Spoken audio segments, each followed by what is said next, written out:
electrocuted a bus and almost killed these people. And then I caught it! So there's a tiger connection to this Billy Batson character that will probably go into it more in the next movie. There might actually be a zoo scene where he turns a tiger into a Shazam, into a Marvel. So there's that to look forward to, which I think is kind of neat, that there's those little Easter eggs. How does the tiger say Shazam? You know, like, you know.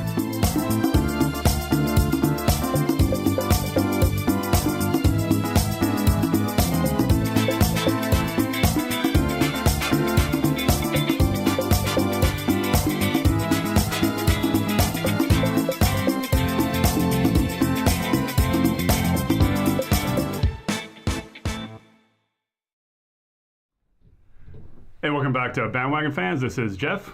Hello, I'm Jason. And we are here going to be talking about Shazam, the latest entry in the DCEU, if the DCEU is still actually a thing. But we might get around to talking about that. We might not.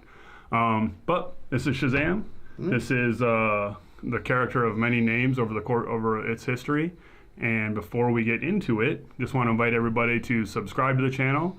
And if you like this video, go ahead and hit that like button. And of course, as always, leave your comments below. Want to hear what you guys have to think as well. So with that being said, enjoy some highlights from the trailer. Billy Batson, I choose you as champion. Say my name so my powers will become yours. Shazam. Wait, for real? Say it, okay?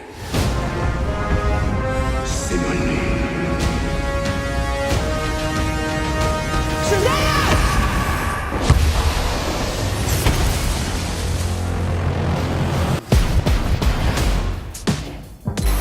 This is proof of authenticity. Super strength. Electricity manipulation. Hyperspeed. I'd like to purchase some of your finest beer, please.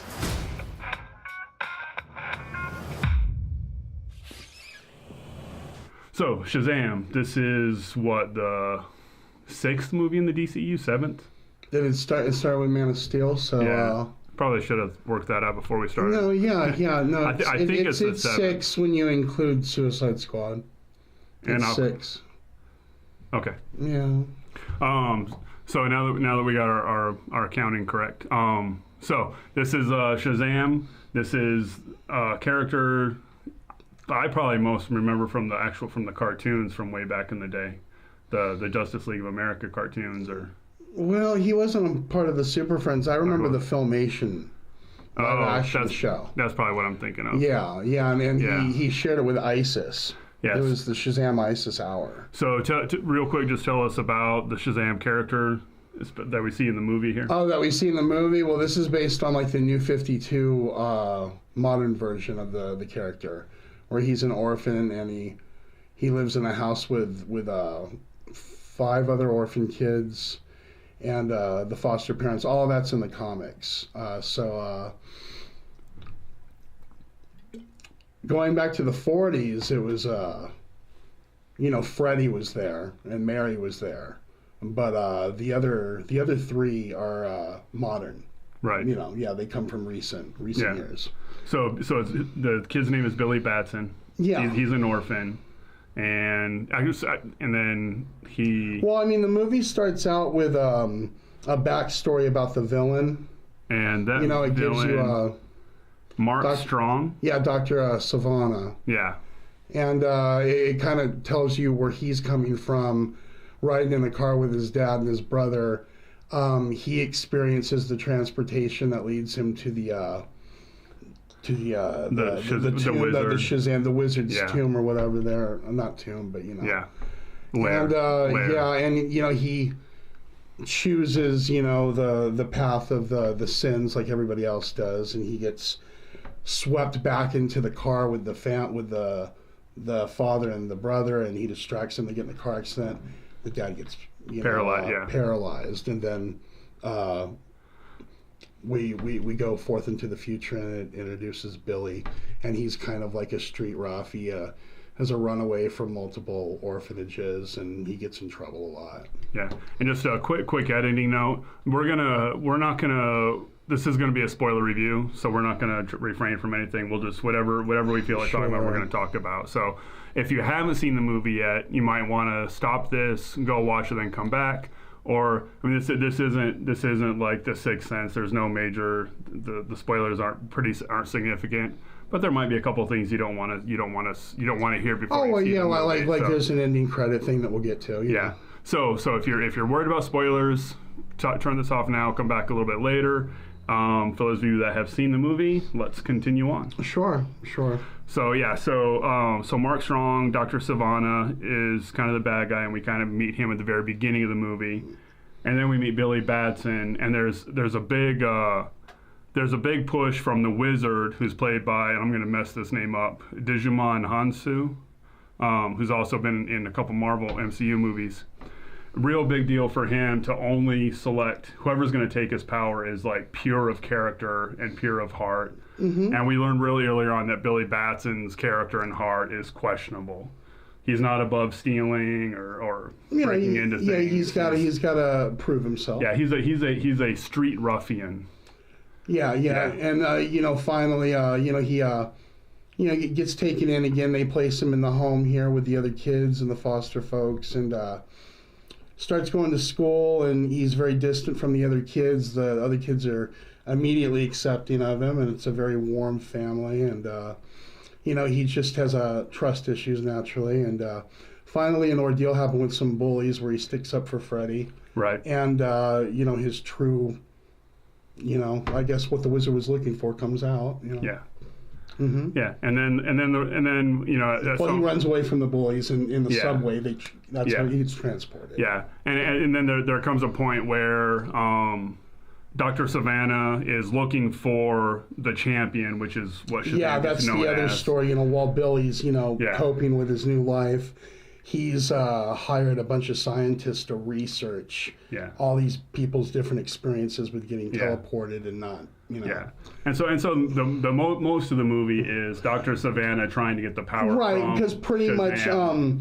much after he got teleported back into the station wagon with his with his dad and his brother, after the accident, he picks up his 8-ball, which is real important to the character, and the 8-ball just goes find us. So then his whole life he was searching for the right code to get back, not to get back to the Wizard to make the right choice, but to get back to the 7 deadly sins, which is the villain in this movie, right? With the other villain, to obtain their power, because his heart, is corrupted and full of revenge. Yeah, and so it's kind of a so Shazam's card, Billy Batson's arc, is going from a morally conflicted kid to being the pure of heart, the champion that Shazam is destined to be. Yeah, it's a very paint by numbers hero story. Yeah, I mean, he obtains power. At first, he doesn't know what to do with it. Kind of takes it for granted. Captain Sparklefingers is out buying beer. He gets nicknames. He becomes a YouTube sensation with the help of Freddy. Freddy's kind of like his little mascot manager going around with him. And then, it kind of, turns into the whole thing where, thinking like a 14-year-old, he's out there kind of street performing for money, doing his lightning powers, which is a real funny part of the movie. I thought. That was actually, that was thing, That's where the movie kind of shined, when it was just being fun. Mm-hmm. And I think so. I mean, overall, we both enjoyed the movie. We both really a lot of it was fun. Yeah. So, just a really entertaining movie all around. Mm-hmm. And Zachary, what's his name? Zachary Levi. Zachary Levi. Yeah. He definitely carried it, and he made it fun. Yeah, it's one of those, the performances that, when you see it, you get convinced. Reminds me of the '89 Batman in a lot of ways. All right, explain. That's... Well, kind of like, you take a pretty...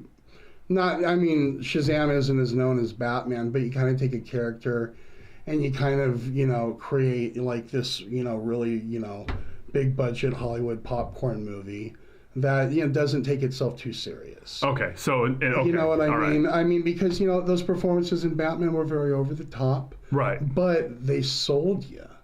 I mean, you walk out of that movie going, Keaton and Nicholson were great doing their version, of these characters, Right. not following a formula, but executing it. Really Totally with you on that, and that's Yeah. kind of what I was thinking watching it coming out of it. Mm-hmm. This felt like a classic. It felt like an '80s superhero movie. Yeah, whereas Captain Marvel reminded me of a '90s. This kind of reminded me more of an '80s. And I don't mean that as a knock. No, definitely. It had the feeling of a Superman 1 or 2 or the first Batman. Yeah. It It had a lot more whimsy, like Spielbergian. If that's the word. And because I'm not comparing it to anything Spielberg, but what I'm saying is right. You know what I mean? It was very lighthearted but convincing. Part of its target audience is kids. It knows that. It plays to kids. Sure, with the family. And that's totally fine. That's not a knock at all. But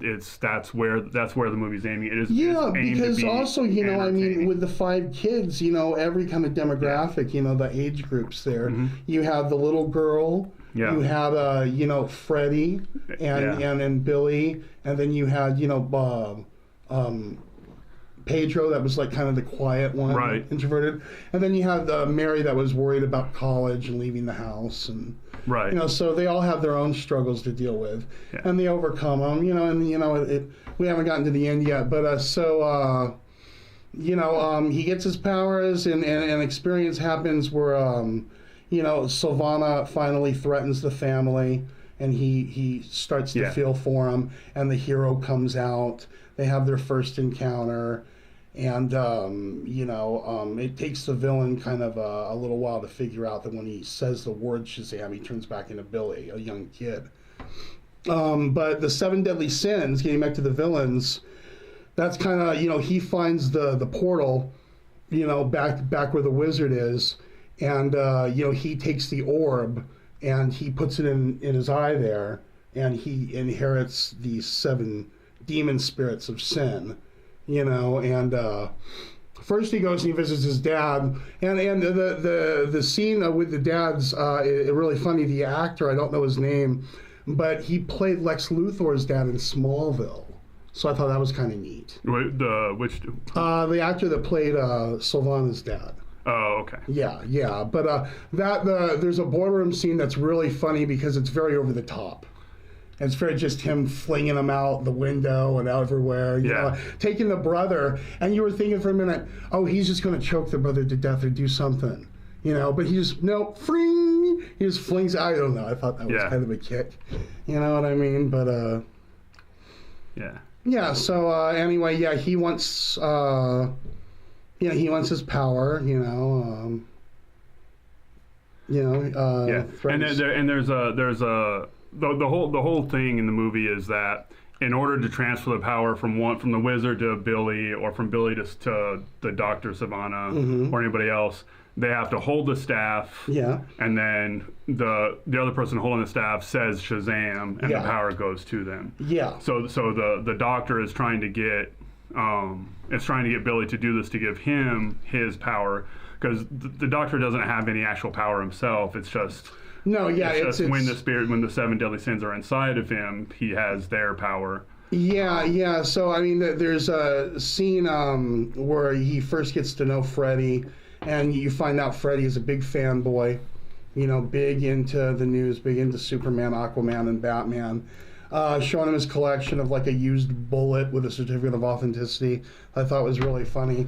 Had like a Batarang replica, and as Batarang is used later in the movie, Freddy throws it at Sylvana, and it cuts him. Yeah. And what do you think? What is that?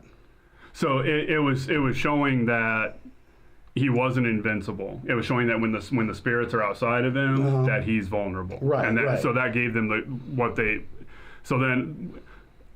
So jumping kind of to the end, in order for Billy to defeat Dr. Sivana, he realizes that his strength is going to come through his family. Yeah. All the other kids, and it kind of represents the 7 wizards. Well, because they kind of have the villain and the hero too shares a similar path type of structure. Yeah. Where the villain was never accepted by his father, and the hero was abandoned by his mother. Yeah. You know, and that kind of hits home with a lot of people. So, you know, I think the character development was good with everybody. I didn't walk away from this movie disliking anybody. I have one cut. Yeah, who?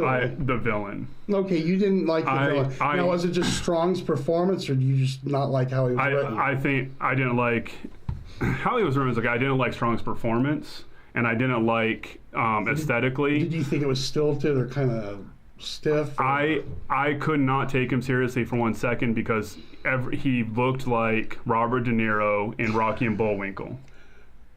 Okay, Fearless Leader. Yeah. No, I got the image now in my head. And once Instead of the monocle, he has the orb. Once I had that image in my head, I could not get rid of it, and I could not take him seriously the entire movie. So the character Sylvana you could take serious. It's just, is it the look and the... Yeah. It was a look. And the character itself was too... Unfortunately, now, Black Adam aside, which from what I hear, Rock still wants to do that. Right. His rogues gallery, it's not just Sylvana, it's Captain Nazi. It's, again, we'll get to another villain was introduced in the credits. That is kind of like his other. But really, he only has Did you look up who villains. that is? Oh, no, I know who it is. Oh, because I know who it is. It wasn't Bookworm, but it's Mr. Mind. Okay, yeah, because So coming out of the movie, you weren't sure. No. It popped back into my head. I knew it would. I was thinking, but Mr. Mind, silly, he is a caterpillar. But, okay, anyway. Yeah. Have we some kind of, all right, we're kind of there at the end. The parents were portrayed really well. Yeah. They have a dynamic where, like, they gather them all for a meal. They talk, they communicate. The portrayal of the family unit was depicted very well. Yeah. The little girl was very cute. How she was very just open. Right. Big hugger. Yeah. So I think we got the gist. We've done the book report. You got the gist. Yeah, and of course the bullies. There's that scene where they get saved by Freddy. Yeah, and it's so familiar. Yeah, where the bullies get saved by the kid. The kid that they used to bully. Of course, so you got that going for you. It's a good-hearted movie. The time goes by quick. I wasn't antsy in this one. No. It's completely enjoyable, worth taking your family out. Yeah. The only thing, and we not on camera, but we were having a conversation a couple nights ago about kind of what we look for in movies. Mm-hmm. And you were asking me if I can just enjoy a popcorn pleaser movie. And yeah, Yeah, because there was no politics in this movie. Not that there was a nod to good and evil. Nothing was, It was a classic '80s good versus evil. Me personally, the movie is ultimately going to be forgettable. I'm not going to be clamoring to watch this 6 months from now. I mean, I didn't see Aquaman. You think this is better than Aquaman? Oh, Aquaman! I was crawling in my seat watching Aquaman. Okay, I could not take it anymore. Is Wonder Woman still your number one to date? For DCEU, yes. Yeah. But are you of the opinion they're going in more of an uphill than a downhill? Oh yeah. So let's talk real quick about kind of where this movie fits into the DCU and where the DCU is. Personally, I think they made a huge mistake with hiring Zack Snyder and letting Zack Snyder kind of drive the DCEU for the first few movies. Yeah, why do they give Zack Snyder a lot of stuff like that? There's a whole really do too you can well. go down the YouTube rabbit hole. The general consensus, the theory is that they really wanted Christopher Nolan to continue his universe with Superman. And Christopher Nolan said no, so they found somebody that kind of made movies similar to what Christopher Nolan did. Mm-hmm. But if Christopher Nolan is your all-star, Zack Snyder is minor leagues. And that might be a little harsh, but he's not a complete filmmaker. He's good at composing shots. He would be an excellent cinematographer, but he's not a great filmmaker. Mm-hmm. So that really saddled them from the beginning. And now they've done who did this one? Who did Shazam? Is this a new person or? Yeah, he's not David Sandberg. Okay. And let's see real quick what he's known for. Annabelle Creation. That got really Lights Out. Oh, okay. All right. Well. Oh yeah, I like this guy. There we go. Yeah. Oh, Lights Out was one of my favorite movies of 2016. All right. Not one of my favorite movies, but Lights Out was pretty. I was thinking of Don't Breathe. Yeah. So a lot of short films. It seems like these directors, he's young. like, Wonder Woman and Aquaman and Shazam, they're being handled by. Yeah. So Patty Jenkins with Wonder Woman. I mean, even though you didn't like Aquaman, it was $1 billion success. Oh yeah. And when I say I didn't like Aquaman, it's better than what came before it. Yeah. It's just it was. I don't know, it comes out on Blu-ray Tuesday. Yeah. I might pick it up. For me, it was just too long and too repetitive, and I just got to the point where I had to leave for 10 minutes to kind of reset my brain. Yeah. But Shazam. Now, do you like? I mean, now with Shazam, it's a lot easier to do this. But you said with Aquaman too, too many villains, maybe.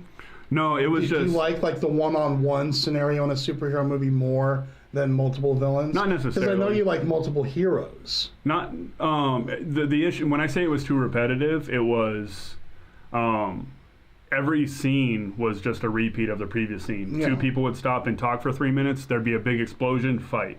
Okay. Run away. Right talk, explosion, fight. It happened like 6 times in the movie, literally. And it just got to the point where you couldn't follow anything that was going. Nothing was actually going on, but you still couldn't follow it. It was just. Yeah. Well, but Shazam, I want to hit on. Let's hit on a few more things here. First off, there is a connection in this for people that are fans of the modern character. Now, there's a repeated scene, both in the scene where at a fair, it's where his mom abandons him. He wants his mom to win this tiger for him, and she doesn't get to win the tiger. She only pops one balloon. So there's a compass that he keeps with him until the day he finds her, and then the bad experience, he leaves the compass with her. There's that scene in the movie. But the tiger thing, and then later on in the movie when he's Shazam and he's fighting at the fair, there's a little girl and her dad hiding behind the same game, and he hands the little girl the tiger and tells her it'll be okay. Now, in the comic book, there's a tiger Shazam. Back in the 40s, there was a rabbit Shazam. I think his name was Floppy or Hoppy or something like that. In the modern ones, I don't know much about it, but I know the name is Tawny, and it's a tiger. So there's a tiger connection to this Billy Batson character that will probably go into it more in the next movie. There might actually be a zoo scene where he turns a tiger into a Shazam, into a Marvel. So there's that to look forward to, which I think is kind of neat, that there's those little Easter eggs. How does the tiger say Shazam?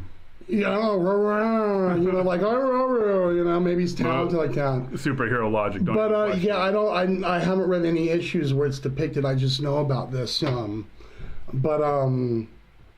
Also too, the credits has the Sylvana in the prison, writing down the code, trying to get the right code to open the portal in his cell.